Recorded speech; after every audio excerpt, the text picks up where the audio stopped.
près de toi, plus près de toi. C'est le mot de la foi, plus près de toi.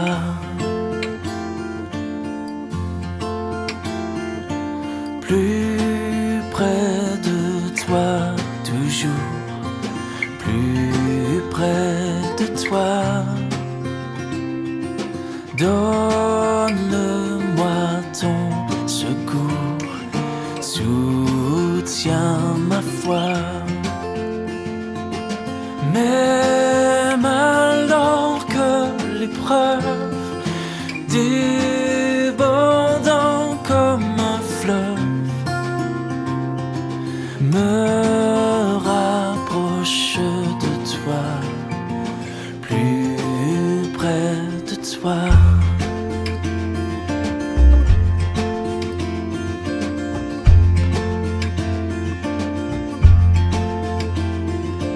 Plus près de toi, Seigneur, plus près de toi. Tiens-moi dans ma douleur, tout près de toi. Alors que la souffrance fait son œuvre en silence, toujours plus près de toi, Seigneur, tiens-moi.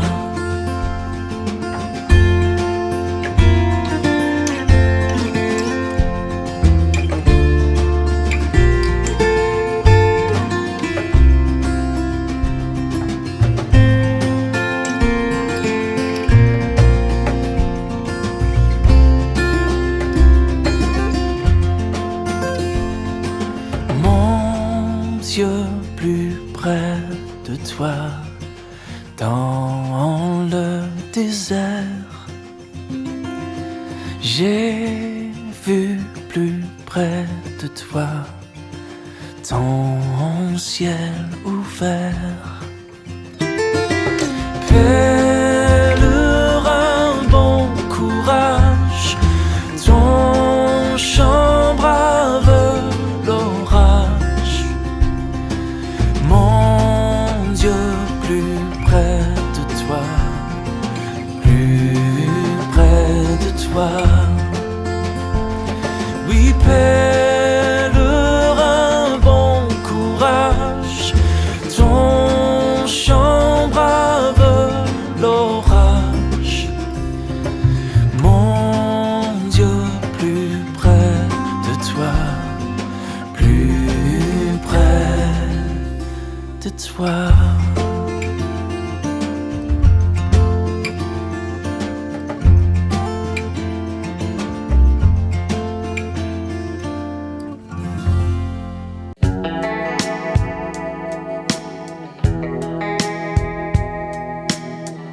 Bonjour frères et sœurs, heureux de partager avec vous la parole de Dieu, que Dieu puisse bénir cette parole dans notre cœur, qu'il puisse nous aider à avancer avec Jésus, à progresser dans ses voies, à obéir à sa parole, que Dieu vous bénisse tous ensemble, qu'il nous bénisse tous ensemble, que son nom soit béni.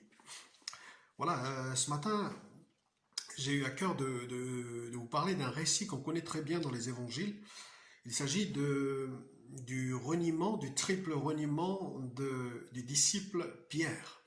Nous connaissons tous ce passage puisqu'il est cité dans les 4 évangiles. Alors tout simplement, pourquoi ce thème? On va le lire dans le livre de Matthieu, chapitre 26. Et en fait, l'idée, bien évidemment, n'est pas de faire le procès du disciple Pierre, Simon, mais de chercher à comprendre pourquoi ce disciple qui est zélé, qui est d'habitude nous montre quelque chose de bouillant, qu'il aime le Seigneur, et pourquoi il en est arrivé à renier son maître. Et du coup, pourquoi? C'est une réflexion que que je me suis faite et que je me permets de la partager avec vous.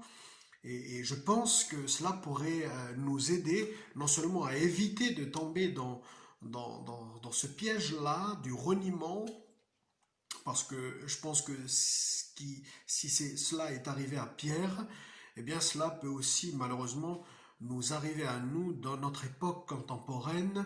On peut malheureusement arriver à renier notre maître par certaines attitudes, certaines paroles ou certaines choses que l'on va voir ensemble, que Dieu nous en préserve. Cela dit, si on est tombé, bien évidemment, avec la grâce de Dieu comme Pierre, eh bien nous pouvons nous relever et aller encore plus loin avec Jésus. Voilà, que Dieu nous bénisse tous ensemble. Alors j'ouvre avec vous la parole de Dieu dans Matthieu, le chapitre 26 et le verset 57. Matthieu chapitre 26, le verset 57. Ceux qui avaient saisi Jésus l'emmenèrent chez le souverain sacrificateur, Caïphe, où les scribes et les anciens s'assemblèrent. Pierre le suivit de loin jusqu'à la cour du souverain sacrificateur. Il entra et s'assit avec les gardes pour voir comment cela finirait. On saute les versets, on va jusqu'au verset 69. Cependant, Pierre était assis dehors dans la cour. Une servante s'approcha et lui dit : « Toi aussi, tu étais avec Jésus le Galiléen. » Mais il le nia devant tous, disant : « Je ne sais pas ce que tu veux dire. » Comme il se dirigeait vers le porche, une autre le vit et dit à ceux qui se trouvaient là : « Celui-ci était avec Jésus de Nazareth. » Il le nia de nouveau avec serment : « Je ne connais pas cet homme. » Peu après, ceux qui étaient là s'approchèrent et dirent à Pierre : « Vraiment, tu es de ces gens-là, ton langage te fait reconnaître. » Alors il se mit à faire des imprécations et à jurer : « Je ne connais pas cet homme. » Aussitôt, le coq chanta, et Pierre se souvint de la parole que Jésus avait dite : « Avant que le coq chante, tu me renieras 3 fois. » Il sortit, et dehors, il pleura amèrement. L'histoire du reniement de Pierre se trouve dans les 4 évangiles. Et encore une fois, nous ne sommes pas là pour faire le procès de Pierre, mais réfléchir à ce qu'il a amené, lui, Pierre, ce disciple zélé, à renier Jésus. Je pense que si Pierre, qui avait vécu 3 ans de proximité avec Jésus, quand il a vu les miracles, il a fait de belles expériences avec Jésus, il a marché sur l'eau, etc. Si lui, Pierre, a pu renier le Seigneur, bien évidemment avec toutes les conditions qu'il faut, je pense que même dans notre époque contemporaine, nous pouvons aussi, malheureusement, en tant que disciples de Jésus, renier notre maître. Peut-être pas comme Pierre, en disant « je ne connais pas cet homme », mais parfois dans des attitudes, dans des comportements, dans des paroles. Et il y a des catalyseurs, il y a des indicateurs, il y a des choses il y a des éléments qui nous permettent, qui malheureusement permettent à ce qu'on en arrive là. Et ce sont ces éléments-là que je voulais partager avec vous, réfléchir sur ce qui peut nous amener aujourd'hui à malheureusement renier Jésus. Et en conclusion, si nous sommes tombés dans ce travers, eh bien nous relever avec la grâce de Dieu. Le contexte est différent, mais renier Jésus aujourd'hui est beaucoup plus subtil. La définition que donne le dictionnaire du mot renier, c'est refuser d'admettre que quelque chose comme sien. Comme synonyme, nous avons le verbe désavouer, par exemple, ce qui signifie être en contradiction avec quelque chose ou quelqu'un. La vie de beaucoup de gens désavoue leurs principes, par exemple. C'est-à-dire qu'il y a une différence, ou il y a un fossé entre ce qu'ils disent et ce qu'ils font. Ça, c'est une façon de renier. Et donc, vu de cette manière, nous pouvons malheureusement très facilement tomber dans ce piège. On renie Jésus, par exemple, quand nous ne faisons pas ce qu'il dit. Et cela paraît logique. Jésus dit à un moment, par exemple, « Pourquoi m'appelez-vous Seigneur, Seigneur, et ne faites-vous pas ce que je dis ?» Et ça, c'est comment dirais-je, désavouer les principes que nous-mêmes nous prétendons respecter. Et ça, c'est une façon de renier le Seigneur. Continuer, une autre façon de renier le Seigneur aujourd'hui, c'est continuer à aimer ce que Dieu n'aime pas. C'est-à-dire que nous pouvons dire que nous aimons Dieu, mais l'apôtre Jacques va écrire que quiconque est ami du monde sera ennemi de Dieu. Et donc c'est une façon de renier Jésus, c'est-à-dire prétendre l'aimer et aimer en même temps ce que Jésus déteste. On peut aussi renier Jésus lorsqu'on a honte de lui en public. Je ne sais pas si cela vous est déjà arrivé de vous sentir mal à l'aise dès qu'on parle de Dieu. Dans une conversation avec le collègue ou avec les voisins, avec les amis, la famille qui n'est pas convertie. Voilà, ça c'est déjà arrivé que peut-être qu'on se sent mal à l'aise dès qu'on parle de Dieu et peut-être qu'au lieu de prendre position, on essaye de tout faire pour sortir de cette discussion. Enfin bref, c'est une façon aussi de renier Jésus dans notre époque contemporaine. De plus en plus, aujourd'hui, peut-être on assiste à quelque chose qui fait que beaucoup d'enfants de Dieu sont amenés malheureusement à perdre de plus en plus l'assurance et du coup à avoir honte de l'évangile, à avoir honte de Jésus dans le monde. Donc ce sont quelques exemples qui montrent que renier Jésus, c'est pas seulement comme Pierre, mais c'est aussi dans des attitudes, dans des comportements, etc. Tout en prétendant être chrétien, on peut renier Jésus par nos actes. Alors c'est quand même assez malheureux d'en arriver là. Et du coup, l'idée ce matin, c'est de réfléchir à ces éléments qui peuvent nous conduire à ça et les éviter. On peut analyser dans les réactions de Pierre les mises en situation, les parallèles qu'on pourrait faire avec ces récits de l'Évangile, en tirer des enseignements pour éviter cette situation du reniement. Pour commencer, nous avons dans le verset 58 de Matthieu, verset 58, il est écrit que Pierre le suivit de loin. Pierre suivit Jésus de loin. Dans la version Semeur, il parle de suivre Jésus à distance. Aujourd'hui, peut-être qu'on peut le mettre avec l'époque d'aujourd'hui, on peut dire beaucoup d'enfants de Dieu suivent Jésus de loin, suivent Jésus à distance. Et je peux prendre l'exemple du guide de randonnée.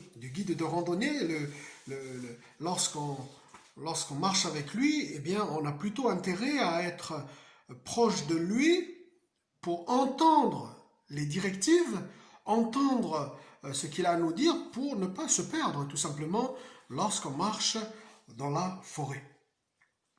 Alors, lorsqu'on suit Jésus de loin, on n'entend pas sa voix. C'est mon premier point dans cette partie. Quand on suit Jésus de loin, on n'entend pas sa voix. On a du mal à écouter ses préceptes, on a du mal à écouter ses directives. L'apôtre Paul a écrit dans l'épître de Paul aux Éphésiens que par la mort de Jésus-Christ à la croix, vous qui étiez loin, il vous a rapprochés. Il vous a rapprochés de lui.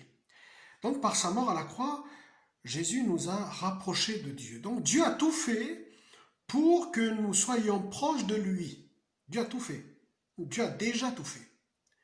Maintenant, s'il y a une distance entre nous et Dieu, comme il peut arriver, eh bien, c'est de notre responsabilité à nous. C'est plus de la faute du Seigneur. C'est de notre responsabilité à nous s'il y a une distance. Et du coup, on le suit à distance, c'est de notre responsabilité. Du coup, cela me permet de poser une question. Où en sommes-nous dans notre proximité avec Jésus, dans notre communion avec Dieu ou, en d'autres termes, dans notre intimité avec Jésus? Est-ce que nous désirons cette proximité, cette intimité avec celui qui a sauvé nos âmes, celui qui est la source de la vie? Est-ce que notre communion avec le Seigneur se résume seulement aux réunions? Est-ce que notre communion avec le Seigneur se résume seulement à quelques lectures ou à quelques prières par-ci par-là? Ou est-ce que on est comme le psalmiste qui dit, comme une biche soupire après le courant d'eau, mon âme soupire après toi. Un autre psalmiste dit aussi, fais-moi entendre dès le matin. Fais-moi connaître ta bienveillance et je serai triomphant toute la journée. Ça veut dire que ce sont des âmes qui cherchent la proximité avec Dieu, qui cherchent à être proches de Dieu. Donc, je ne pense pas que c'est juste quelques prières ou quelques méditations ou en écoutant quelques prédications que nous serons proches de Dieu. Je crois que c'est véritablement une recherche personnelle de cette intimité avec Dieu. Si nous aimons le Seigneur, eh bien nous aimons être proches de lui, comme une biche soupire après des courants d'eau. Ensuite, lorsqu'on suit le guide de loin, non seulement on n'entend pas sa voix, mais on voit l'objectif est réduit. Ça veut dire qu'on voit bien le guide, mais comme il est loin, automatiquement, c'est l'optique qui veut ça, automatiquement l'objectif est réduit. Et du coup, si Jésus est loin de notre vision, Jésus devient un petit Jésus dans notre champ de vision. Parce que c'est la distance qui veut ça. Et je ne sais pas si vous voyez où est-ce que je veux en venir. Quand notre guide est très loin, le guide devient un petit guide et du coup, Jésus devient un petit Jésus et on se met à limiter Jésus. Parce qu'il devient petit à nos yeux. Notre guide est tellement loin que Jésus devient un petit Jésus. Parfois, il nous arrive de penser que les difficultés sont beaucoup trop grandes pour que Jésus ne les règle. Les difficultés ou les montagnes sont trop grandes pour que Jésus les déplace. Ce n'est pas que notre foi a baissé, mais que notre vision de Dieu a changé. Notre vision de Dieu a changé parce que nous sommes tellement loin de lui que nous avons du mal à croire en lui parce qu'il est petit. Ou en tout cas, dans notre vision, il est petit. C'est-à-dire que ce n'est pas la réalité, ce qu'on voit. En fait, il faut juste s'approcher de Dieu pour nous apercevoir que la réalité, c'est qu'il est grand. Lorsqu'on s'approche de plus en plus du Seigneur, on voit qui il est. On voit vraiment qui il est. On voit vraiment non seulement qui il est, mais ce qu'il est capable de faire. Ce n'est pas que nos difficultés sont grandes ou que nos montagnes sont grandes, mais c'est nous qui avons limité le Seigneur parce que nous sommes loin de lui et notre vision de Dieu a changé de dimension. Il faut nous approcher de plus en plus de la réalité de qui est Dieu et de voir et de s'apercevoir qu'il est grand et qu'il est capable de faire de grandes choses. Donc, parfois, ce n'est pas juste une grande foi qu'il faut. Parfois, c'est juste s'approcher encore plus de lui pour voir qu'en fait, il est grand et qu'il peut faire de grandes choses. Malheureusement, beaucoup de choses nous éloignent du guide. On revient sur notre image sur la randonnée. Beaucoup de choses nous éloignent du guide et cela peut nous peser dans notre foi, peut faire pencher la balance. Et que toutes les choses qui nous éloignent de Jésus, eh bien que ces choses-là s'éloignent de nous, afin que nous puissions toujours chercher cette proximité avec le Seigneur. Ça, c'est le premier catalyseur qui a contribué au reniement de Pierre. C'est parce que Pierre suivait Jésus de loin que ça l'a poussé à renier le Maître. Le deuxième catalyseur, c'est le verset 58, il est écrit « Il y entra et s'assit avec les gardes pour voir comment cela finirait » en parlant de Pierre. L'évangéliste Marc dit qu'il se chauffait avec eux. Il était autour du feu avec les gardes. Luc écrit que il y a des gens qui ont allumé un feu au milieu de la cour et que Pierre était assis au milieu d'eux dans le récit de l'arrestation de Jésus. Donc, cela me parle du deuxième catalyseur du reniement de Pierre. les mauvaises compagnies corrompent les bonnes mœurs. Dit l'apôtre Paul dans 1 Corinthiens chapitre 15, le verset 33. Ne vous y trompez pas, les mauvaises compagnies corrompent les bonnes mœurs.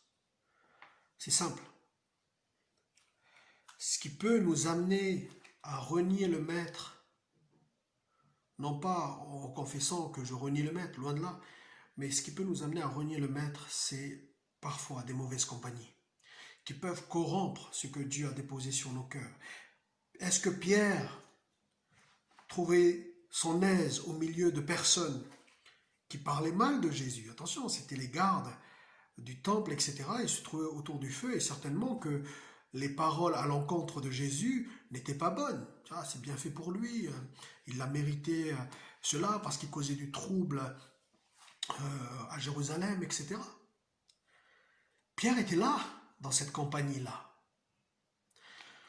Le psaume 1er nous dit « Heureux l'homme qui ne marche pas selon le conseil des méchants, qui ne s'arrête pas sur la voie des pécheurs et qui ne s'assied pas en compagnie des moqueurs. » Pierre s'est assis avec eux. Et parce qu'il s'est assis avec eux, cela l'a amené à renier le maître. Est-ce qu'on peut trouver son aise là où on se moque de Jésus? Lot, trouvait-il son aise, Lot, le neveu d'Abraham, parmi les gens de Sodome et Gomorrhe? Je ne pense pas que Pierre ou Lot trouvaient leur aise dans ces compagnies-là, mais ils étaient là. Et ça a réussi malgré tout à corrompre leur esprit, à corrompre leurs pensées et les a amenés à renier le maître. On ne cherche pas Dieu ne cherche pas de défenseur ou de quelqu'un qui se met à dire publiquement tous les jours, 24 heures sur 24 sur les toits qu'il est chrétien, loin de là. Dieu ne cherche pas des défenseurs, Dieu cherche des témoins. C'est-à-dire des lumières qui brillent au sein des ténèbres. Comment nous sentons-nous, je le disais tout à l'heure, quand la discussion avec ceux qui ne sont pas chrétiens, avec des gens qui nous côtoient tous les jours, quand le sujet passe sur Dieu, passe sur la foi, est-ce que nous nous sentons à l'aise? Il est écrit que Pierre était assis avec les gardes pour voir comment cela finirait. Pour voir comment cela finirait. J'ai trouvé ça intéressant parce que on dirait que Pierre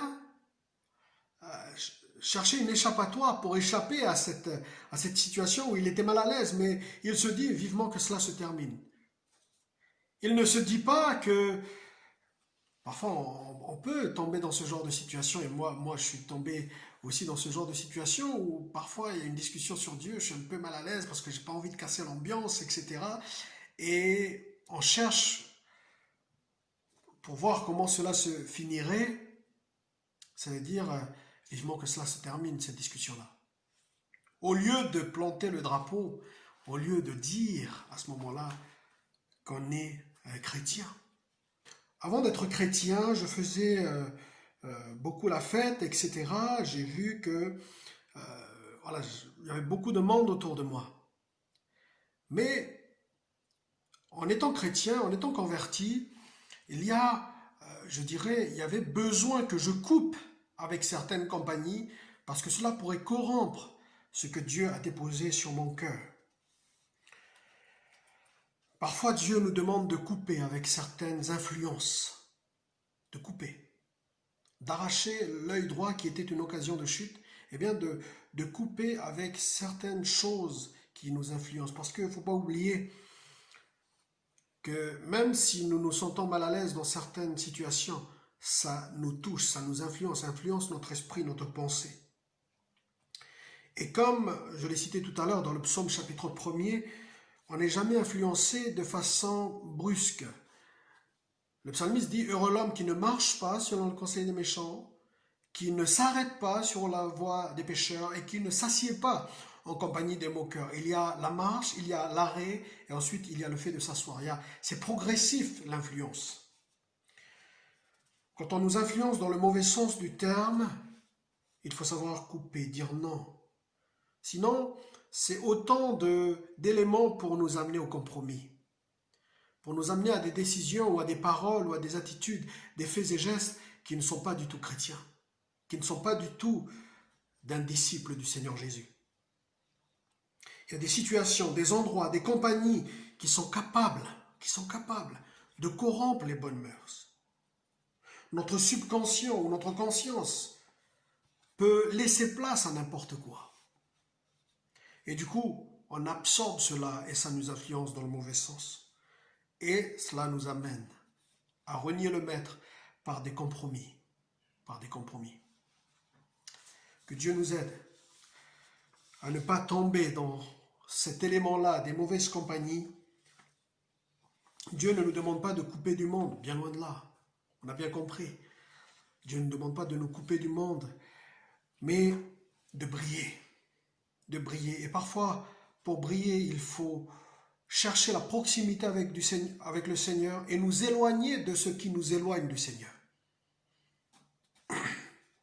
Enfin, ce qui peut amener aussi le reniement.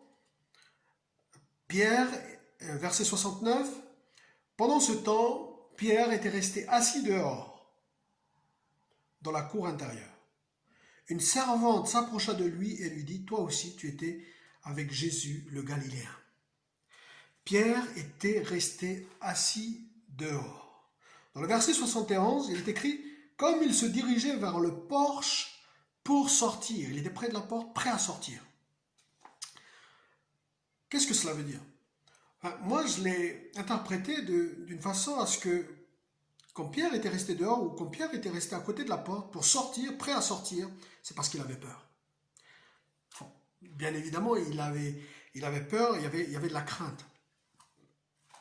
Et je pense que l'autre élément qui pourrait nous amener à renier le Seigneur, c'est la crainte de l'homme. La crainte de l'homme. Pierre était resté assis dehors un peu plus tard.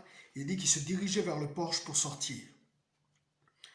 La crainte des hommes tend un piège, mais celui qui se confie en l'Éternel est protégé. Proverbe 29, verset 25. La crainte des hommes tend un piège.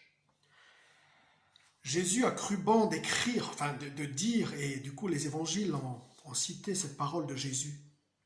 Ne craignez pas ceux qui tuent le corps et qui ne peuvent rien faire à l'âme. Craignez plutôt celui qui est capable non seulement de tuer le corps, mais de jeter le corps et l'âme dans la géhenne. Et je crois que cette parole-là du Seigneur, dans Matthieu chapitre 10, est très importante parce que, en fait, Dieu ne veut pas éliminer la crainte dans nos vies. Non, il veut que la crainte soit que pour Dieu, soit réservée à Dieu. Parce que quand la crainte est orientée vers les hommes, au départ, par exemple, ça commence par le fait que les hommes nous impressionnent, certaines personnes nous impressionnent, leur sagesse, etc. nous impressionne. Ensuite, on est intimidé, et pour finir, on craint les hommes. Parfois, c'est aussi, c'est pas la crainte des hommes, mais la faveur des hommes. Où on cherche l'approbation des hommes. On cherche à plaire à tout le monde. Et cela peut amener à certaines situations ou à des décisions qui sont comme du compromis. Parce que ce n'est plus la faveur ou l'obéissance à la parole de Dieu qu'on cherche, mais c'est la faveur des hommes. Ou de plaire à tout le monde. Parfois plaire à nos proches. Parfois plaire à des gens, à des amis qu'on affectionne. Mais si certaines situations ou certaines personnes nous poussent à nous éloigner du Seigneur, est-ce qu'on va chercher leur faveur ou l'approbation de Dieu? Et c'est là où on est dans des situations parfois délicates, mais il faut planter le drapeau. Il faut briller. Pierre, lui, était juste à côté de la porte, prêt à sortir. La crainte des hommes. Regardez ce qu'écrit Paul aux Corinthiens. 1 Corinthiens 4, verset 3. Pour moi, il m'importe fort peu d'être jugé par vous ou par un tribunal humain. Je ne me juge pas non plus moi-même, car je ne me sens coupable de rien. Mais ce n'est pas pour cela que je suis justifié. Celui qui me juge, c'est le Seigneur. Paul avait la conscience tranquille. Il ne cherchait pas la faveur des hommes ou même si un tribunal humain venait le juger, lui, tant qu'il a l'approbation de Dieu, il ne craint personne. Et je crois que si Jésus nous demande de craindre Dieu seulement, c'est parce que lorsqu'on craint Dieu, on ne craint plus personne à côté. Lorsqu'on a l'approbation de Dieu, si Dieu est avec nous, qui sera contre nous? On n'est plus intimidé par les hommes, même par les tribunaux humains, comme Jésus face à ce tribunal injuste. Il avait un but, Jésus, mais il ne craignait personne. Paul avait toujours la conscience tranquille devant les hommes et devant Dieu. Dès lors qu'il avait l'approbation de Dieu, Paul disait également aux Galates, est-ce que je cherche la faveur des hommes? Si je cherche la faveur des hommes, l'approbation des hommes, je ne serai pas serviteur de Christ. Parfois, en tant que serviteur de Christ, eh bien, il nous faut couper avec la faveur, certaines faveurs des hommes. Nous sommes des ambassadeurs de Christ. Nous sommes les ambassadeurs de Christ. Un ambassadeur n'est pas un espion.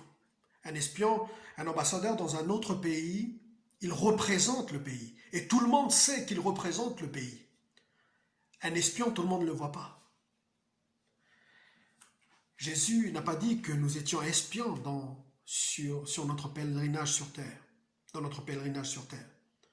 Jésus a dit que nous étions ambassadeurs. Ça veut dire que tout le monde nous voit quand même. Tout le monde nous voit comme étant un enfant de Dieu. L'idée n'est pas de coller une étiquette pour dire je suis chrétien, mais tout le monde voit nos attitudes, nos faits et gestes, et tout le monde constate qu'il est enfant de Dieu, qu'il est chrétien. C'est un ambassadeur pour Christ.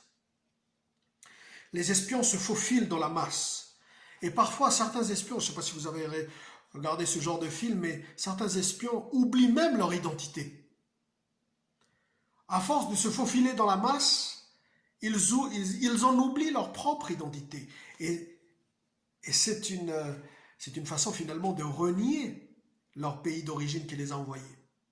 Je me confie en Dieu, je ne crains rien que peuvent me faire des hommes. Psaume 56, verset 11.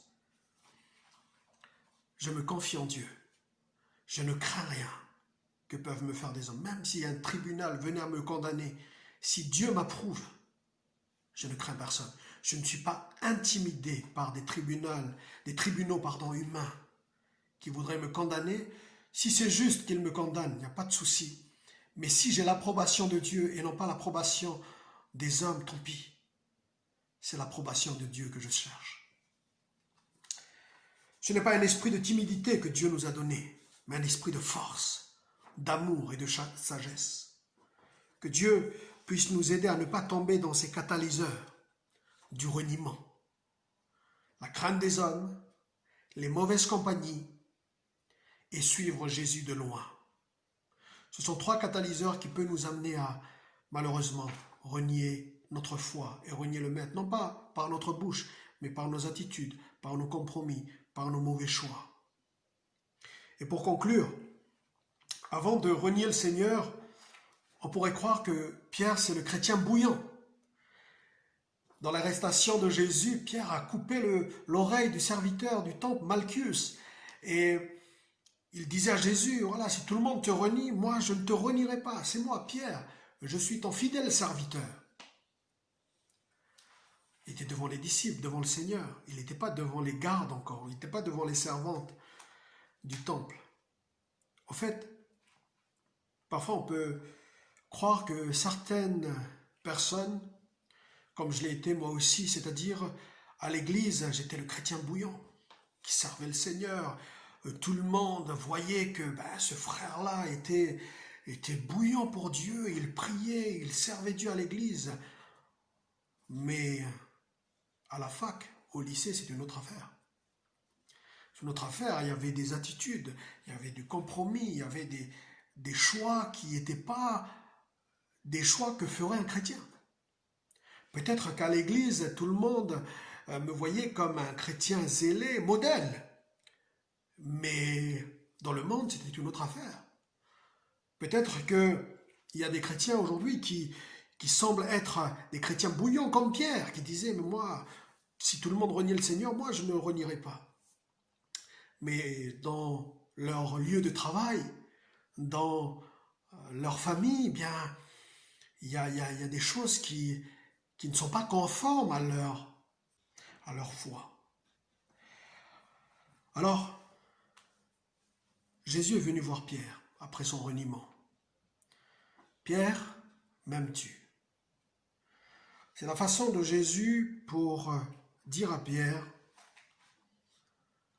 c'est vrai que tu m'as renié, parce que Pierre, après avoir reconnu ce reniement, a pleuré avec des larmes de repentance. Et Jésus vient vers lui, après sa résurrection, dit, m'aimes-tu? M'aimes-tu? Pierre a renié Jésus 3 fois. Pour ma part, comme je le disais tout à l'heure, je ne fais pas le procès de Pierre parce que moi, ce n'est pas 3 fois que j'ai renié le Seigneur par mes compromis, mes attitudes parfois. Mais c'est plusieurs fois. Et plusieurs fois, le Seigneur est toujours revenu pour me tendre la main. Pour me dire, paie mes brebis, paie mes agneaux. Ça veut dire que ce qu'il dit à Pierre, c'est vrai que tu m'as renié, c'est vrai, et tu l'as reconnu. Mais j'ai un autre projet pour toi. Voilà mon projet pour toi. Voilà mon plan pour toi. Relève-toi. Ressaisis-toi. Si tu es tombé dans ce travers, ressaisis-toi. Je te pardonne, mais voici maintenant le travail que je te donne pour mon royaume. Voici maintenant le travail. Et quel travail! Pierre fut le premier prédicateur de la première église de Jérusalem. Pierre, c'est à Pierre que Jésus dit, je te donnerai les clés du royaume. C'est à Pierre que Jésus va fonder la première église, l'église qui ensuite va se poursuivre. Et aujourd'hui, c'est un peu grâce à Pierre que l'église est là. Parce qu'après son reniement, Pierre s'est relevé. Après ces moments de faiblesse, ces moments d'échec, comme il peut nous arriver et comme il m'est arrivé moi aussi, le Seigneur nous demande de nous relever et il nous propose un nouveau programme. Voilà ce que tu dois faire. Par amour pour moi, dit Jésus à Pierre, m'aimes-tu? Par amour pour Dieu, nous nous relevons et nous poursuivons le chemin. Cela dit que Dieu nous aide à éviter ces pièges. La crainte de l'homme, suivre Jésus de loin et les mauvaises compagnies qui pourraient corrompre nos bonnes mœurs. Analysons notre vie chrétienne et s'il y aurait ces 3 choses qui sont peut-être néfastes pour la santé spirituelle de notre âme, eh bien, sachons nous éloigner de cela. Et si nous sommes tombés dans ces travers, sachons nous relever pour poursuivre le plan que le Seigneur a mis en place pour nous. Que Dieu vous bénisse tous, que Dieu nous bénisse l'Église, bénisse tous les chrétiens de notre assemblée, et puis les chrétiens, tous ceux qui regarderont cette vidéo, que Dieu vous bénisse. Voilà, je vais prier pour terminer. Seigneur, merci de poursuivre ton œuvre dans nos cœurs. Seigneur, aide-nous à ce que cette parole puisse produire son fruit et faire de nous des disciples aguerris qui aiment ta parole, qui aiment ton œuvre, qui poursuit l'œuvre que tu as commencée. Seigneur, aide-nous à te ressembler et que toute la gloire te revienne vraiment. Bénis l'Église, bénis tous ces jours à venir, que toute la gloire te revienne au nom de Jésus-Christ. Amen.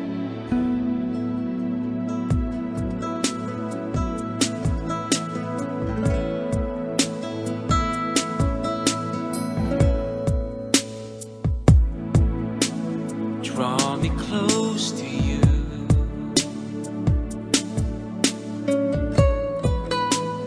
Never let me go.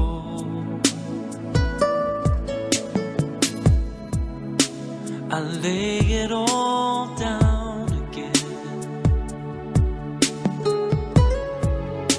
to hear you say that